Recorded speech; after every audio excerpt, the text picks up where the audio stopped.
Japan ஏர்போர்ட்ல இருந்து ஒரு ஃப்ளைட் கிளம்ப ஆரம்பிக்குது. கொஞ்ச நேரத்திலேயே அதுக்குள்ள இருந்த நிறைய பேர் மறைச்சு வச்சிருந்த கன்னெல்லாம் எடுத்து எல்லாரையும் மிரட்டி அந்த ஃப்ளைட் ஹைஜாக் பண்ணிடுறாங்க.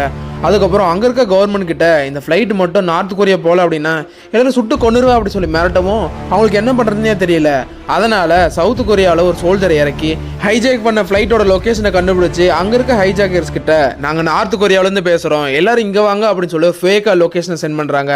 அவங்க அங்கேருந்து வர்றதுக்குள்ளே இவங்க எல்லாத்தையும் நார்த் கொரியா மாதிரி செட்டப் பண்ணி சோல்ஜர்ஸ்லாம் முன்னாடி நிற்க வைக்க அந்த ஃப்ளைட்டை வந்து இறங்க ஆரம்பிக்குது. அந்த டீமில் ஒரு பொண்ணு பைனோகுலர் வச்சு தூரமாக பார்க்கும்போது அமெரிக்கன் எக்ஸ்பிரஸ்னு ஒரு ஃப்ளைட் இருக்குது, ஏண்டா நார்த் கொரியாவில் ஏதுற இந்த ஃப்ளைட்டு அப்படின்னு சொல்லிட்டு அவளும் டவுட்டாக கேட்குறா. அப்போது உள்ளேருந்து ஒரு எஃப்எம் ரேடியோ எடுத்துகிட்டு வந்து ப்ளே பண்ண சவுத் கொரியாவோட சாங் கேட்குது. அப்பயே புரிஞ்சு போயிடுது ஃப்ளைட்டில் ஃபியூவில் தீர்ந்து போச்சு, அதனால எல்லாரும் வாயெல்லாம் கட்டி போட்டுட்டு இங்கேயே உங்களை சாவடிக்க போகிறோம் அப்படின்னு சொல்லி மிரட்ட ஜப்பானோட ஃபினான்ஸ் மினிஸ்டர் அங்கே வந்துடுறாரு.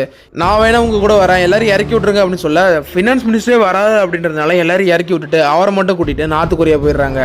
அப்புறம் கொஞ்ச நாள் கழிச்சு தான் தெரிய வருது அவங்க எடுத்துகிட்டு வந்த எல்லா பொருளுமே ஃபேக்கான பொருளை காட்டி ஃபினான்ஸ் மினிஸ்ட்ரியை தூக்கிட்டு போயிட்டாங்க.